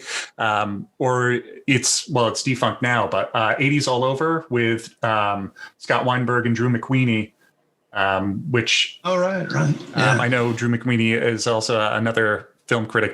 But that one, unfortunately, I think it was kind of month by month. They were covering every movie from the 80s. And then I think they trailed off around like 86 before the project ended. But do you see anything for yourself on the horizon? As far as I know, you mentioned the one you were doing for the post movie of someday kind of getting back to it. But is podcasting still something you find enjoyable, or is it just kind of? I hope so. I'd like to. I've been trying to work on my writing. I've been working on a couple of projects, so fingers crossed. I can't. I'm not inclined to say it is film related, but I'm working on a book thing, so fingers crossed, right? You write something, you feel like nobody's ever going to read this. Well, when it's done, you can premiere it here. Thanks. Exclusive. Thanks. I did think my buddies, my coworkers, colleagues at the Boston Online Film Critics, they have a podcast called Spoiler Piece Theater, if you want to check that out. And the Boston Online Film Critics are online. We're at bofca.com if you ever want to see what's going on. That's where all the film reviews are collected and whatnot. So I thought I'd just throw that in there. But future stuff, yeah, the COVID thing is giving me a lot of time to try and work on. It's hard. Doing a book is hard. Let me tell you, I have a couple of other projects that I do on Instagram. I run a Bad News Bears page called North Valley League at Instagram.com/North Valley League. And so that's cool. I get a lot of positive feedback for that. And I have another page for It's a Mad, Mad, Mad, Mad World at Instagram.com/Ray and Irwin's Garage. And I assume are these some of your favorites? Oh yeah. Well, I started them at the beginning of the pandemic, and I because I thought to myself, what would I be interested in anyway? What would I be interested in researching and learning more about anyway? And part of doing them is, I don't think anybody could ever do a comprehensive book on It's a Mad, Mad, Mad, Mad World. It's just there's just too much. But what I have learned about doing that page and participating in some of the Facebook stuff on the movie is those fans are dedicated like you would not believe. The exactitude is insane and awesome at the same time. Bad News Bears is a different kind of fan-oriented situation. It's more when I look at the stats on it. I think I have close to like 500 followers. It's not huge or anything, but most of the people who are into the movie are like 45 to 55 age range. Like those of us that experienced it in the 70s. Bad News Bears Breaking Training, Bad News Bears Go to Japan. I think the fan base is kind of older, but it's appreciated. It's nice that a couple of the Bears follow me, I think, if I recall. So that's cool. And they've commented from time to time. Which again, that's the amazing part of having access to like all the social media now is you can hop on lines from your bedroom and find 500 other like-minded people out there that are still talking about this movie. Yeah. You can't be into it as much as somebody else is into it. That I've learned. This is too far. Like they can work on Little Monsters, but like, wow, man, that's going. It's out there. Sorry. I'm making fun of. I shouldn't. I love the dedication. I know what it's like to be seriously into a film. So who am I to? Do you have any kind of favorites yourself that you feel deserve more attention these days, or any of the ones that you might hear as much about yourself? You're talking random movies. Boy, I wouldn't even know where to begin with that. There's just so many things I never thought. There's some things I never thought I'd develop an appreciation for, but after seeing West Side Story in 70mm, that just blew my mind. I mean, like, I never thought I'd be fascinated by the precision of that film and how well it's done until you see it in its fundamental format and just the artistry. I've gone through some days where I'm just like really amazed by West Side Story, which in the past, I think because the Spielberg film has been delayed until next year, they went ahead and released a 4K version of West Side Story a couple months ago anyway, and I rewatched it, and I was just, damn, man, that is I don't consider myself, like, I'm not into musicals or anything, but that is some filmmaking. I'm very impressed with that movie. Never would have said that 3 years ago. Never would have. Well, if nothing else from the pandemic, at least some time to reassess a lot of movies. Yeah, that's true. That's true. I'm gonna have to watch that for the first time in my life. Then now, I've never seen West Side Story. Yeah, neither have I. Don't let me prejudice your opinion. I want to, I don't want to build it up too much. You have to see it on 70mm. So right. Tell your wife you need That's pretty rare. Go to the New Beverly and yeah. Yeah, that I do envy you being able to do that, and I hope the New Beverly opens soon.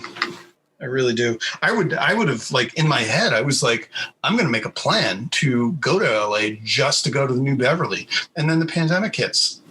Yeah, or maybe I'm just using that as an excuse right now. But we actually had tickets to go out. My girlfriend and I to go see Dean and his wife out in California in October. But then with everything that was going on, we figured we'll wait. Things will blow over by the summer, and then the summer comes and it's everything's still going. So we'll have to cancel it first thing after everything's done and safe again. We'll go out there. It's for the new Bev, but I'll also see. For sure. Yeah. Dean, you're right in the middle of it. You got the new Academy and Museum of Motion Picture that's open with the Jaws shark there in the hallway. Like, that's insane to me. Also, I would hit the Margaret Herrick Library, which is basically, if you're doing research on a movie, that to me is like ultimate. That's where all the shit. I mean, there's obviously other libraries in LA, but boy, if I could spend time there, that would be fantastic. I plan to, but if you're researching a book on a movie, then that is the place. I'll wear a camera and we can do like a surrogate situation. You tell me where to go. You tell me where to go. It'd be like, what was that movie, Gamer? Oh, yeah. Slap a GoPro on Dean, send him through. Man, that's like that's the place you would go to look through all the studio documents, like all the details. I mean, great stuff comes up on eBay, but forget it, Margaret. Like call sheets and stuff like that. But anyway, the Margaret Herrick Library. I would love to, go there for real soon. Stop me. So hopefully this thing ends reasonably soon. Because that would be great to not only get back out to theaters, but finally get back out to California and see some of these things before my Netflix queue runs out. Also, I know we've got enough shows to last for the next 10 years, so I wouldn't worry about it. At least all the physical DVDs and Blu-rays, and then all the streaming services now. I need this to last like another 6 years to put a dent in it. But I know as a film fan, and with what you watch, do you use the website at all, Letterboxd? No, I don't. I've signed up and I'd considered it, but I think in terms of focusing, I try not to stare into my phone too much. Yeah, that's true. I try not to. I literally try to keep away from computer screens as much as I. It's hard. It's almost like an addiction, you know.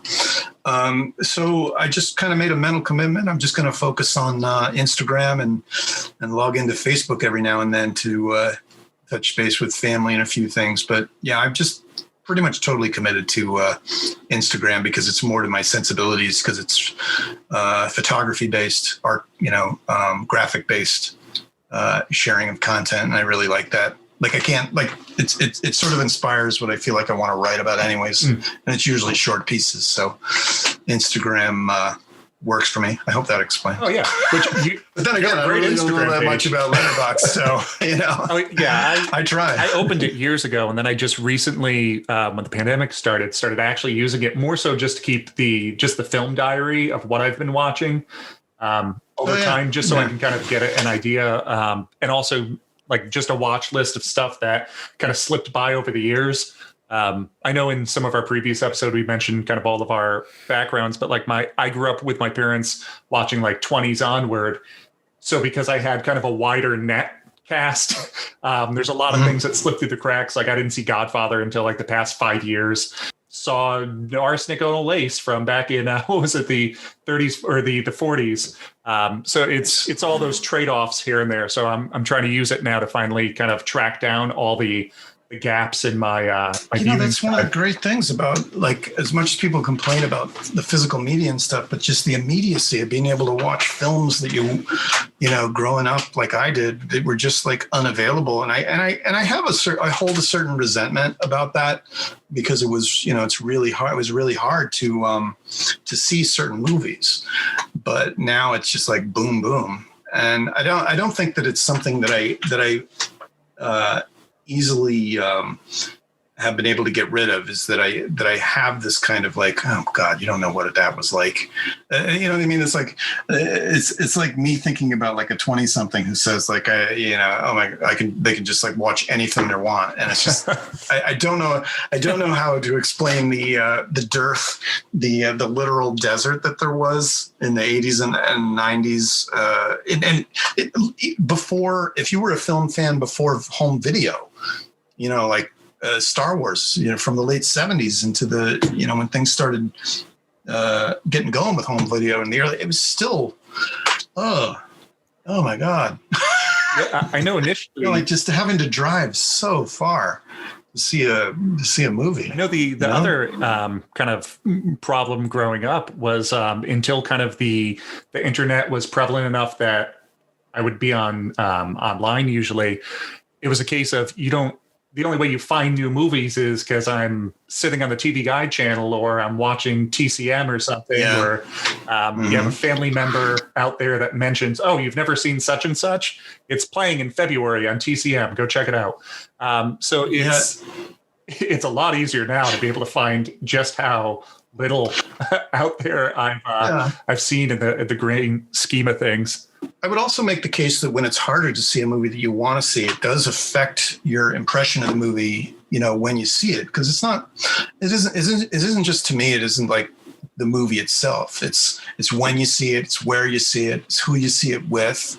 There's a certain context that kind of comes with a movie, and the movie itself, like the artifact, may not be, you know, incredible, but, you know, there's kind of a convergence of things that happen that makes me love cinema, because it brings back certain memories of the time and the place and who you were with, and maybe how much trouble it took for you to find it, you know? So there's certain elements that go into it that I think are important. Yeah, perceptually. I think that's a great point, as far as like it's all of those elements coming together that kind of create that impression of the movie. Like when I think of one of my favorites, like Big Trouble in Little China, it's one of the. I literally did not see that until last year. Everybody has a black hole, right? Like me, love John. That was one I have a list of films that I have to get to, right? Because they're, you know, sort of widely regarded as the 2C. Anyway, I'm interrupting. I hadn't seen it until last year, right? But, exactly. So like when growing up, it was a case of whenever there was a snow day, we had a taped VHS copy off the TV of Big Trouble in Little China, and it was, Oh, nice. okay, we're home from school, we have to go shovel. Let's sit down, we'll throw in Big Trouble in Little China. When it's over, it's time to go shovel. And I immediately, when I think of that movie, I think back to being a kid again and sitting down, and that's my snow day movie. So it's exactly the case as you say, that like movies have that kind of powerful nostalgia to it of all these different factors, that it's not just, well, did I enjoy this movie or didn't I? It's, I remember where I was. I remember kind of all of that goes into it. Like, I don't know, it's off the cuff, if you remember like what your favorite theater going experience might have been. Oh, sure. As part of the broader like perceptual value of seeing a movie isn't just that it's great that you can download something or watch it streaming, but literally to me, this is why theaters are important, is because it is that. It is how you saw it. You know, maybe it was a crappy theater. You know, maybe it was a palace. Who knows? I don't know. Yeah. But there's something going on there. You know. Maybe you saw it by yourself in the theater. Maybe it was packed and rowdy. It all adds to it. You never know. Sometimes it's a crapshoot, but less of a crapshoot at the Brattle and the Somerville. You know, you're getting it great. I've never had a bad time on any of those. Yeah, even the ones that always dragged Dean out at midnight. Seriously, I'm not even saying that kiddingly. It's true. I like any opportunity I miss to not see that I have an opportunity to see a movie at the Somerville and I don't. It just bothers me. You know. Anyway, I may have gotten way off point there. But. I don't think we have a point at this point. Yeah. It's just movies. What is life? Yes, and wanting to go to the New Beverly. That's a I'll meet you there. Let me know when you're headed there. Hopefully this year. That would be great. Otherwise, we're going to have to lean into that GoPro idea, Dean. You'll just have to... My idea is like, I hope that... we sent you. Yeah, and whenever it opens, I'm sure Tarantino's got to be there on that day and make it a thing, point. You know? Yeah. They got to do something, you know? And then I'll listen to the after take on it at Pure Cinema Podcast and wish that I was there. Which I know, seeing as you're a Pure Cinema fan, one of the things that they do, as you know, on it, they'll do like the programming blocks. They'll pick a theme. Yeah, good stuff. That would probably be a fun thing. We were talking about doing it at some point. And then maybe if you're ever on board for it, we'll bring you back on and maybe we'll do a programming block. Wouldn't mind. Because I think that it's one of those things that it would just be a fun experiment of kind of what would make up your kind of movie block from there. That's part of the fun of it. One of the podcasts we did with the Boston Online Film Critics was a monthly podcast going over all the programming of the local theaters. And Bob Chipman and I, we stopped doing that maybe a year and a half, 2 years ago, a year and a half ago. But that's a monthly thing, and I just, what's playing locally in Boston, and hopefully that's had some interest outside of the city as to what's going on here. But it always kind of brought some titles to mind that just sort of like never even thought.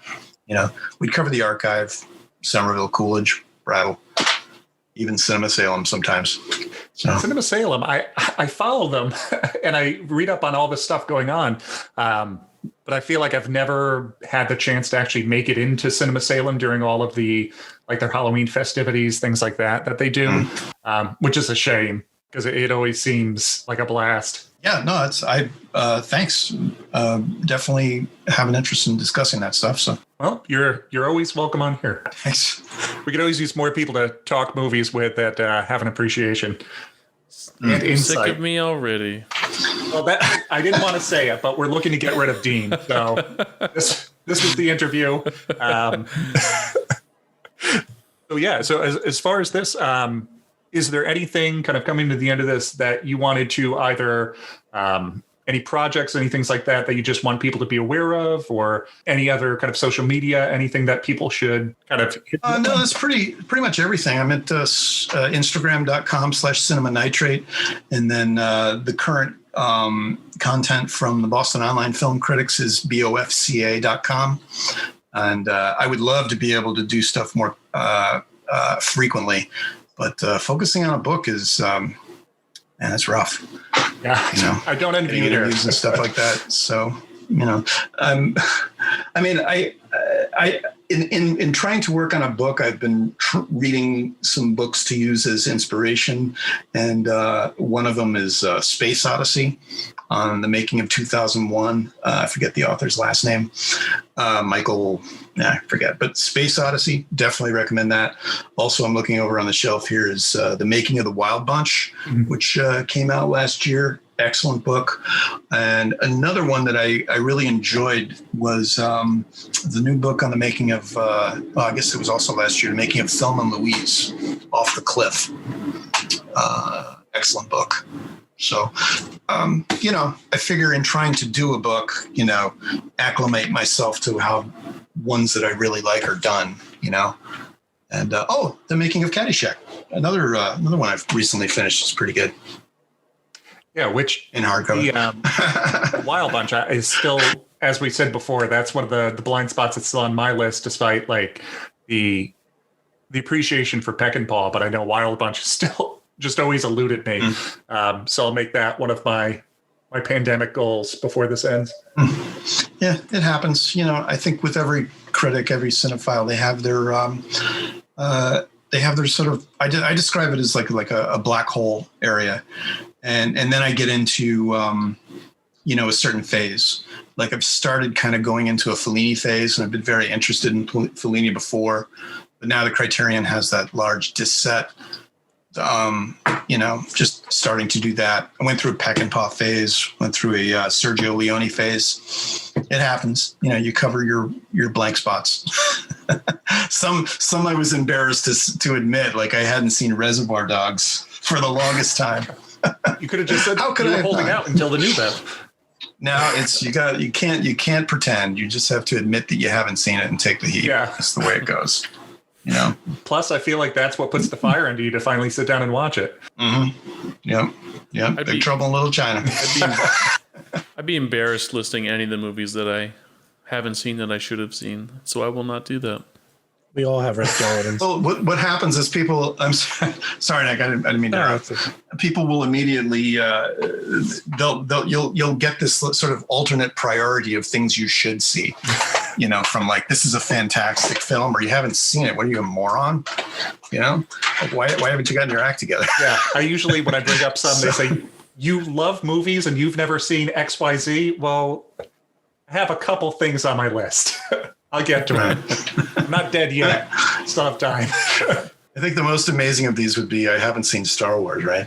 And to me, I'm like, oh man, all right, whatever. And you're like 30 something. I feel like that's one of those movies that you had. It's like that in Jurassic Park. You had to have accidentally seen it at some point in your life, whether it is from TV or what the case may be. I mean, Nick's never seen Star Wars, right, Nick? What's that? So he's our resident Star Wars fan. Yeah, my heart kind of skipped a beat when you said that you wrote for theforce.net. Like, I don't know if the other guys know about that website, but I'm like, holy crap. It sounds, I've definitely heard of that. From 1996 until about 2003, 2002, 2003. And we did it as a team, you know, and did some conventions. And so, you know, I miss it. I mean, between now and then, I'm sure Star Wars is a totally different thing, but I haven't really communicated with those guys since, you know, for a long time. Yeah. But to say that we were seriously into it is just kind of an understatement. So, which at some point we'll ask you about if you've seen Mandalorian. So, oh yeah. If we want to do a retrospective on Mandalorian, we'll chat that. Oh, nice. Yeah, my buddy Brett gave it to me as a Christmas present. So cool. Anyway, I should probably get going. I hate to. Oh yeah, it's getting to be that time where actually cinephilia is taking a back seat to getting some sleep. No offense to anyone at all. No problem at all. So again, just great having you. Yes, thank you. It's been thanks. It's nice talking. So as I said, you're always welcome to let us know anytime you want to chat movies, because we have loved listening to everything as far as tonight. So, thanks. I'd love to. Sure, we'll see you on Instagram and see you online, and good luck on the book. Cool. Yeah, we'll be in touch, guys. Thanks a lot. Thanks for having me. I appreciate it. No problem. Thanks again. I feel like I cut things short. Oh, no. I mean, it's sorry about that. We were ready to go as long as you wanted, so it was pretty much, I'll take tomorrow off from work. It's just whenever you finally wave the flag. So cool. Thanks, it was nice Steve. talking with you guys. Thanks you. for having me. Take care. have a good night. Wait, you did end it?